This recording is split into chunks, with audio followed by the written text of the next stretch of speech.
Allahu Akbar, Allahu Akbar. Malam hari ini kita mengambil pokok bahasan tentang Nabi Sallallahu Alaihi Wasallam menerima saran dari Nabi Musa. Assalamualaikum warahmatullahi wabarakatuh. Alhamdulillahilladzi qala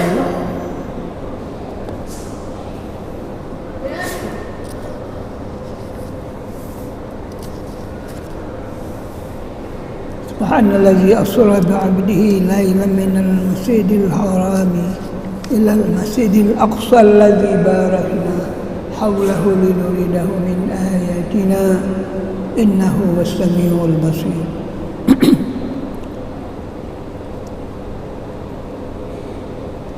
Asyhadu an la ilaha illallah wahdahu la syarika lah wa asyhadu anna sayyidana wa nabiyyana Muhammadan abduhu wa rasuluh al-mab'uusu rahmatan lil alamin.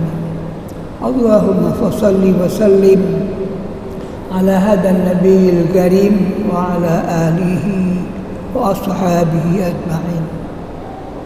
Amma ba'd, fa ya ayyuhal hadiruna wal hadirat wa ya ayyuhal mustami'una al-kiram wal mustama'at rahimakumullah.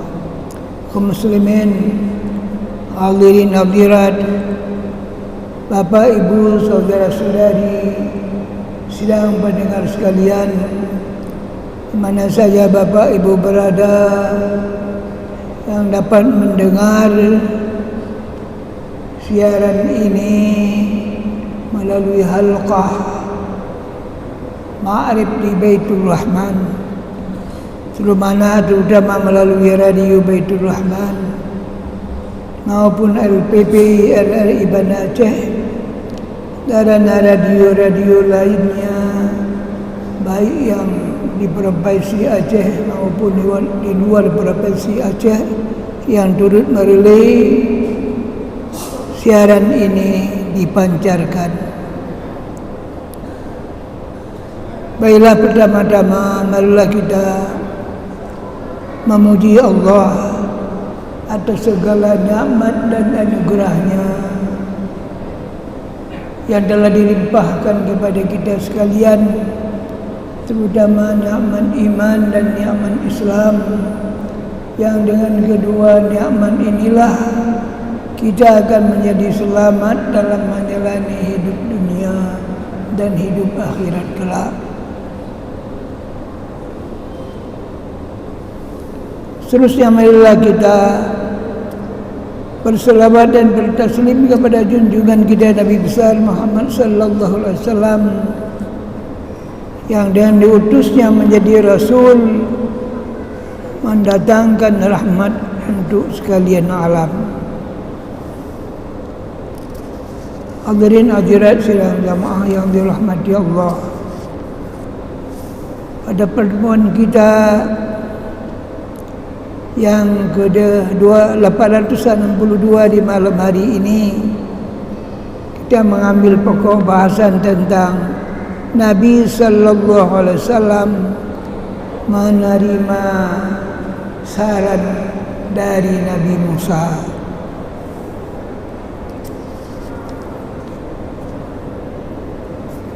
Peristiwa ini akan kita bicarakan terkait dengan peristiwa Isra dan Mi'rajnya Nabi kita Muhammad sallallahu alaihi wasallam. Syukur alhamdulillah pada kesempatan menjelang Ramadan 19 Sya'ban bertepatan dengan 29 Februari, merupakan minggu-minggu yang mendekati Ramadan. Kita sudah berada di minggu ke-33 hitungan tahun Hijriah dan minggu ke-9 hitungan tahun Miladiah. Hari-hari yang kita jelang hari ini 216 hitungan hari Miladiah Hijriah dan hari ke-60 hitungan tahun Miladiah.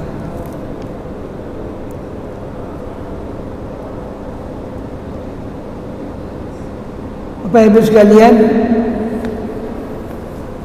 kenapakah kira-kira Isra Mi'raj itu dilakukan atau ditetapkan adanya oleh Allah Subhanahu wa taala?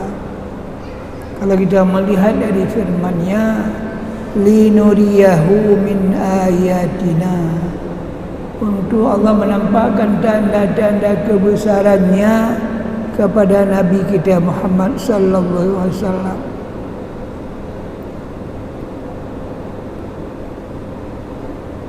Kapankah Isra Mi'raj itu terjadi? Ada beberapa pendapat yang dianggap lebih benar adalah kira-kira 1 tahun sebelum Nabi hijrah, atau ada juga yang berpendapat 16 bulan sebelum hijrahnya Nabi.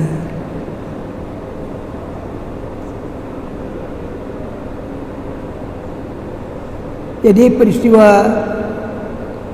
Isra Mi'raj ini pada hakikatnya merupakan suatu peristiwa yang penuh dengan keajaiban.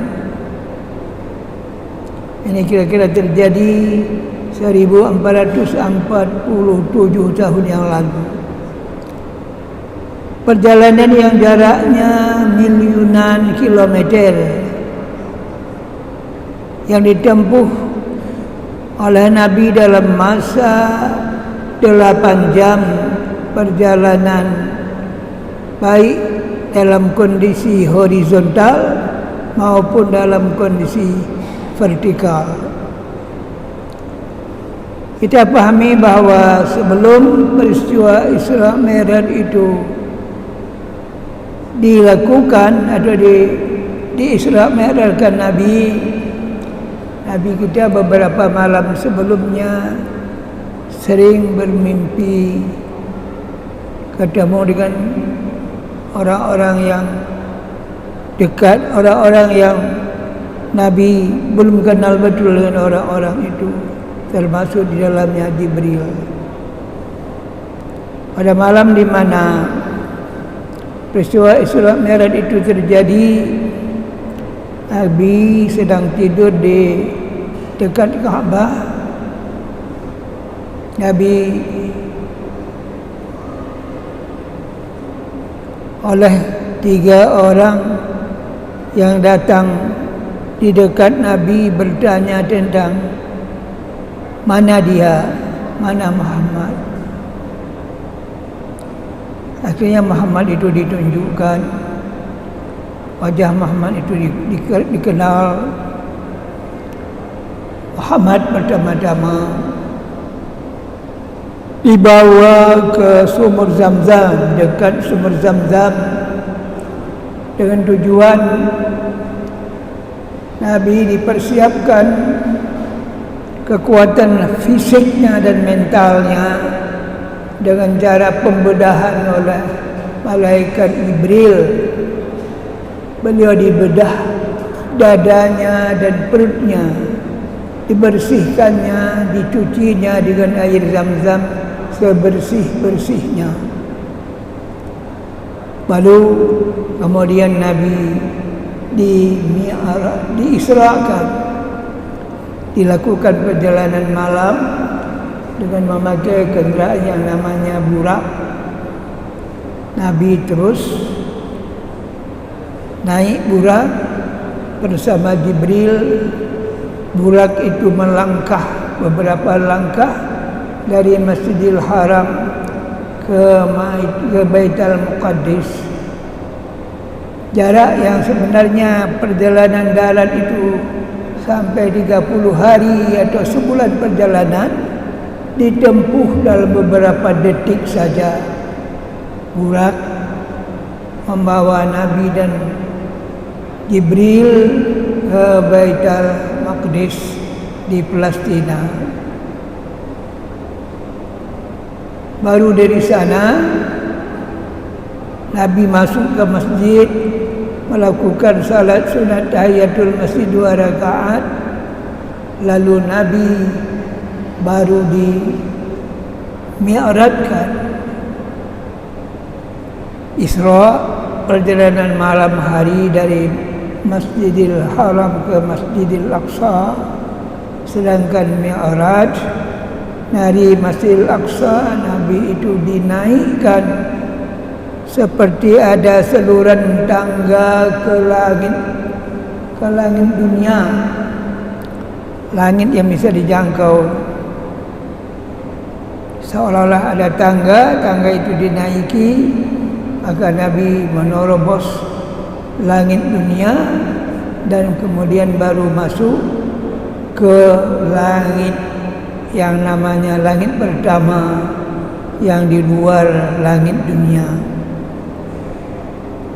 Begitulah perjalanan Nabi itu bersama malaikat Jibril. Terus di lapis pertama ketemu dengan Adam.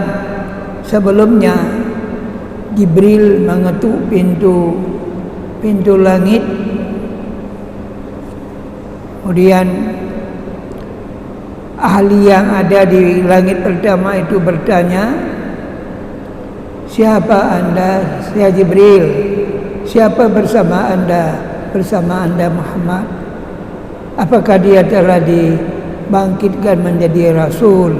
"Benar."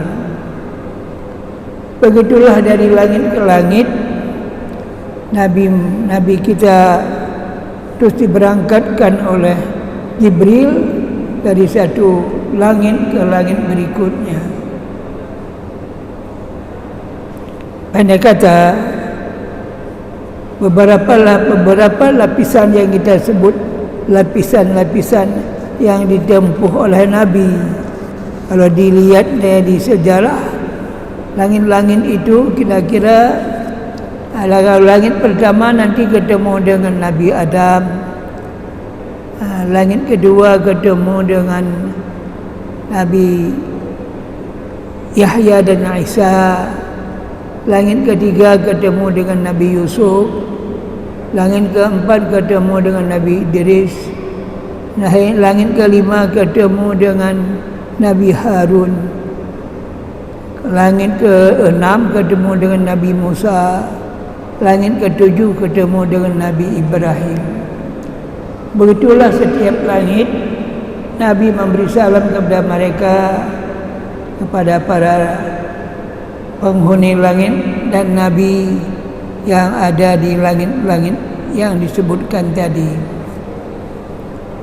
Bapak Ibu sekalian sedang jamaah yang dirahmati Allah, dalam perjalanan Nabi itu melihat, dalam sebuah hadis disebutkan, marartu lailatan usriya bi ala Musa alaihi salam qa'iman yusalli fi qabrihi. Ketika aku lalu lalang di malam Isra Mi'raj, aku melihat Nabi Musa alaihi salam, dia berdiri dan salat di kuburnya. Begitulah dinampakkan Allah pemandangannya kepada Nabi kita Muhammad. Ketika beliau masuk ketika masih di di Masjid Al-Aqsa, beliau pernah dijamu dengan makanan susu, arak dan sebagainya. Dengan izin Allah, beliau dituntun untuk minum susu, tidak minum arak. Kalau Nabi sempat minum arak, mungkin dapat mencelakakan umatnya semuanya. Nabi sempat mengimami solat, yang jadi imam beliau yang pengikut-pengikutnya adalah nabi-nabi yang terdahulu. Bapak Ibu sekalian sedang jamaah yang dirahmati Allah, ketika perjalanan Nabi terus ke langit demi langit, sampailah Nabi ke langit ke-6, ketemu Nabi Musa. Langit ke-7 ketemu Nabi Ibrahim. Lalu Nabi meneruskan perjalanannya ke Sidratul Muntaha. Perjalanan berikutnya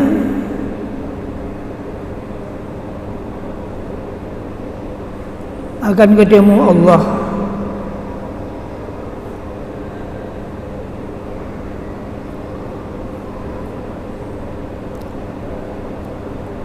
Bapak Ibu sekalian sekalian jamaah yang dirahmati Allah,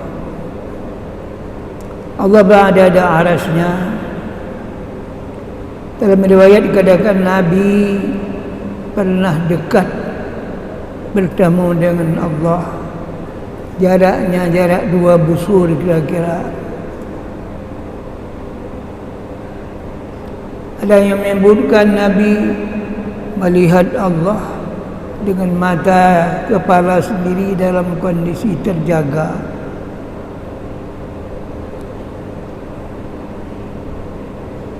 Bapak Ibu sekalian sedang jamaah yang dirahmati Allah. Jadi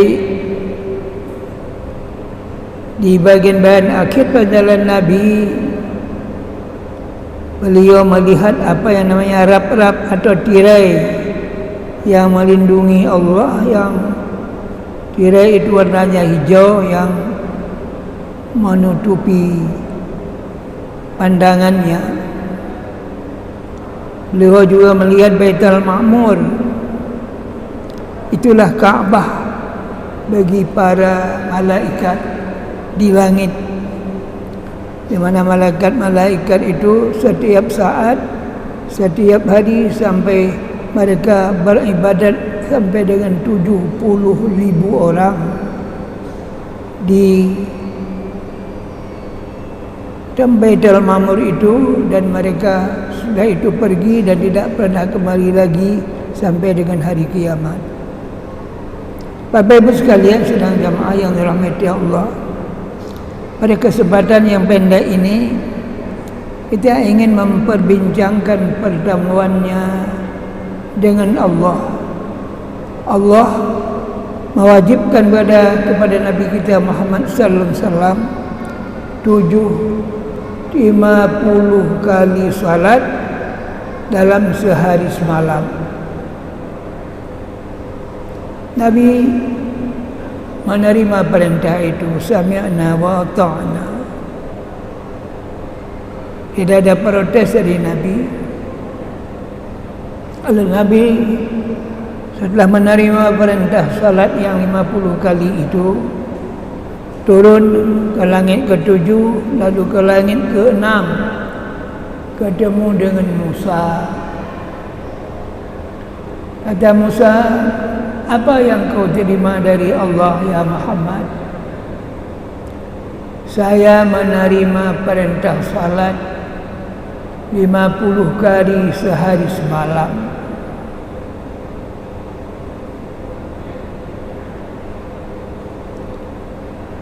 Apa kata Musa? Hai Muhammad, 50 kali sehari semalam itu terlalu berat untuk umatmu, sedangkan umat-umat saya yang lebih gede-gede lagi tidak sanggup melakukan itu. Oleh karenanya, marilah kamu kembali kepada Rabb, kembali kepada Allah, minta dikurangi.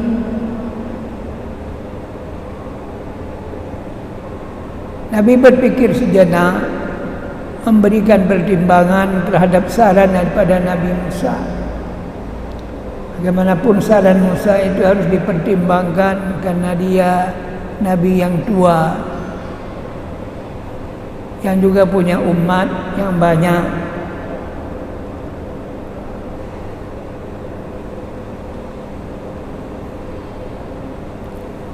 Kata Nabi Musa, kembalilah kamu kepada Rabb Tuhanmu, minta dikurangi. Saat itu Nabi melihat kepada malaikat Jibril, seolah-olah meminta pertimbangan. Kata malaikat Jibril, itu benar ya Muhammad.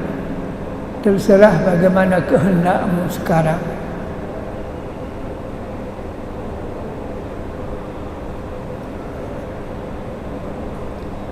Lalu Nabi bergerak pelan-pelan kembali kepada Allah untuk minta dikurangi salat itu.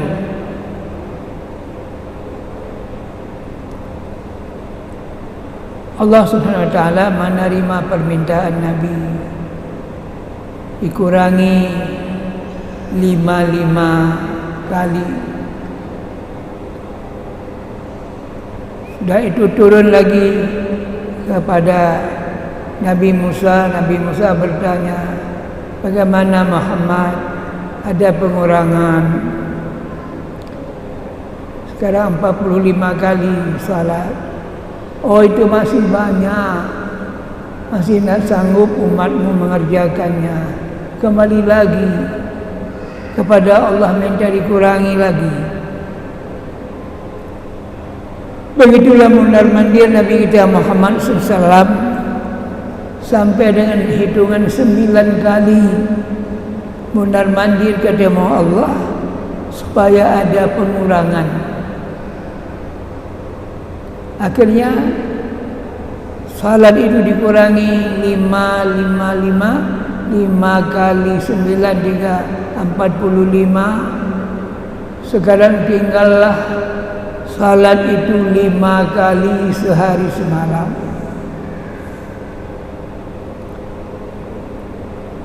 Ketemu Nabi Musa, kata Nabi Musa, Muhammad, kembali lagi kamu minta dikurangi oleh Allah.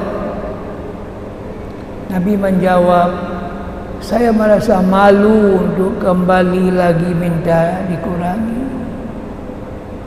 Sudah saya terima apa yang Allah perintahkan untuk saya dan umat saya.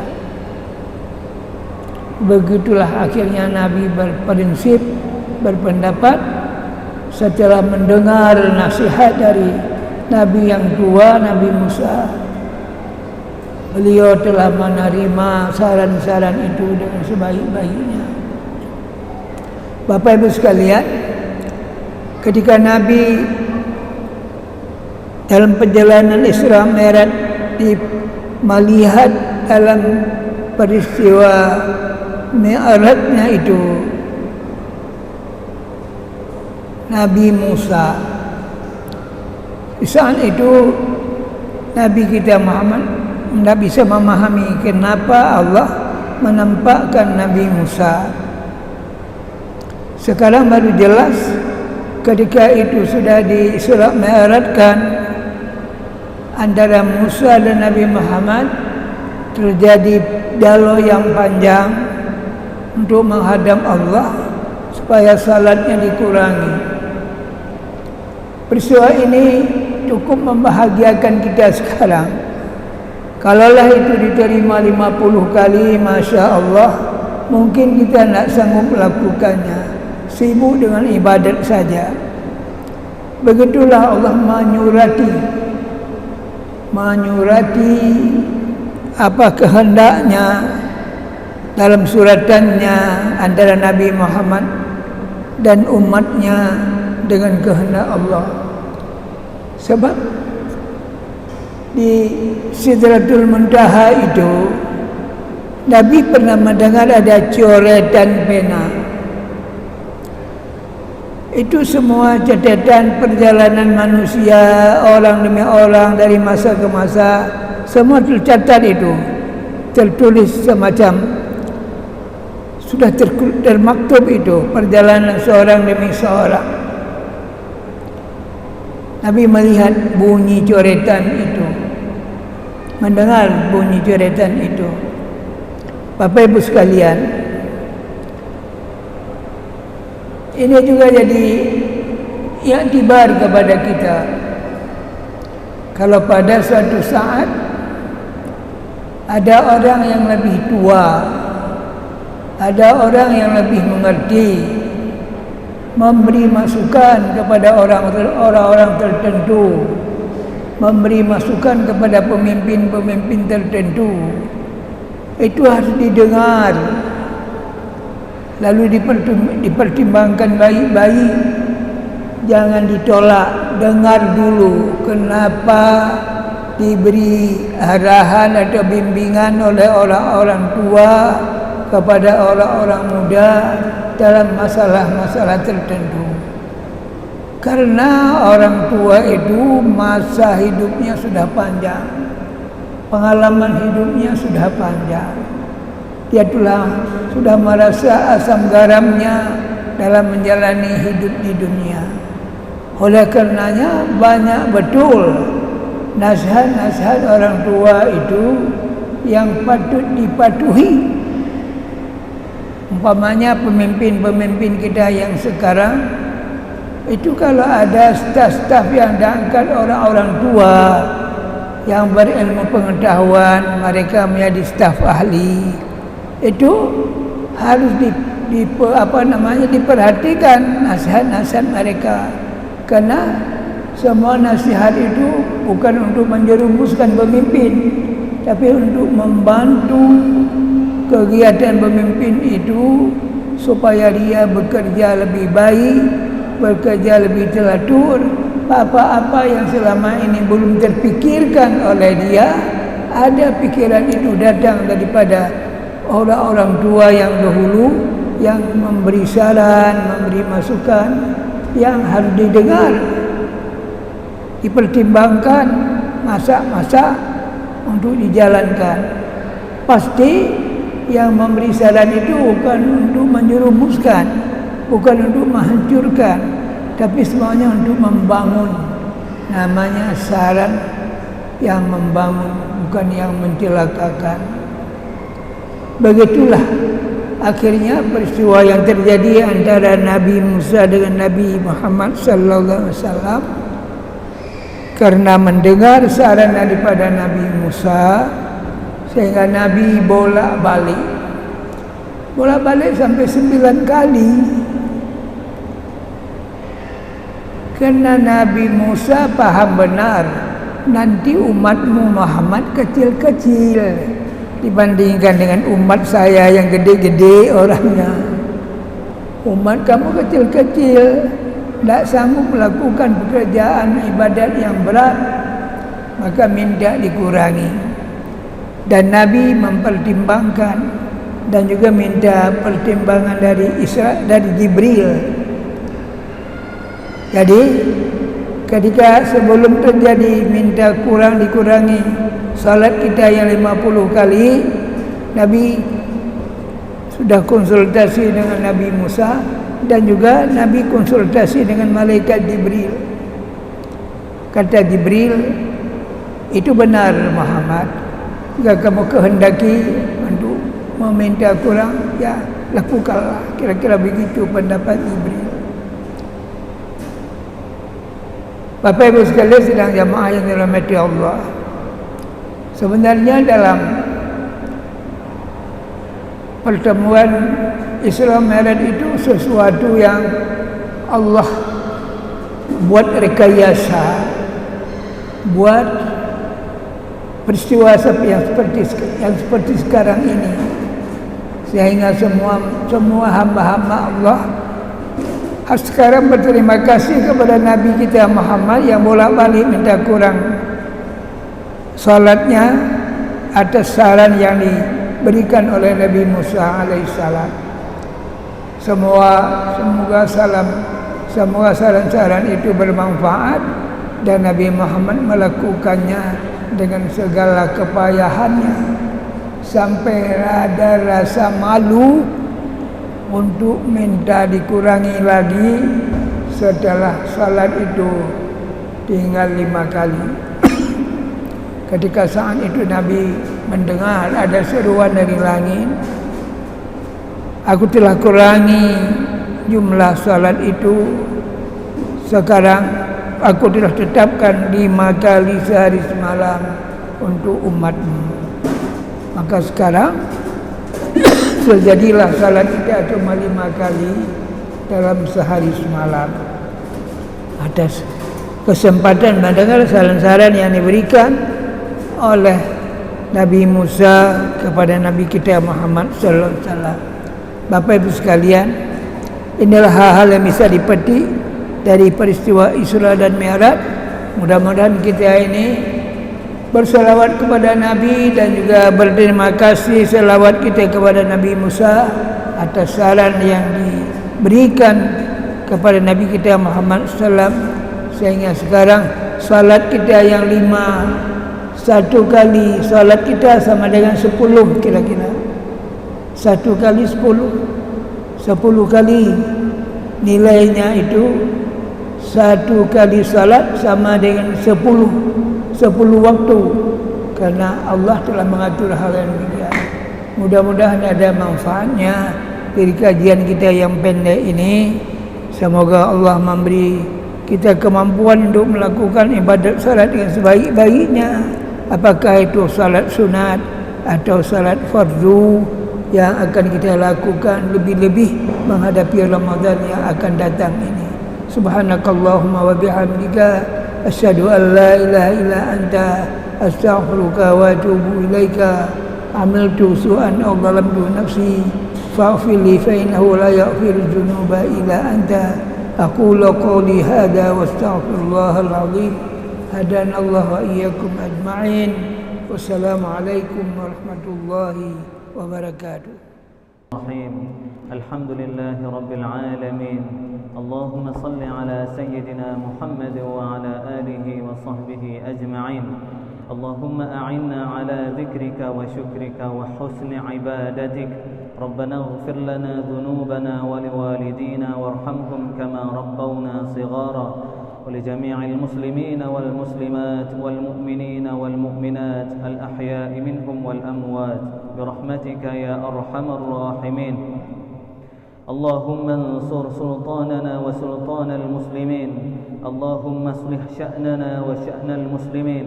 اللهم انصر إخواننا المسلمين المستضعفين والمجاهدين في غزة وفلسطين. اللهم انصرهم على أعدائهم. اللهم انصرهم نصرا عزيزا.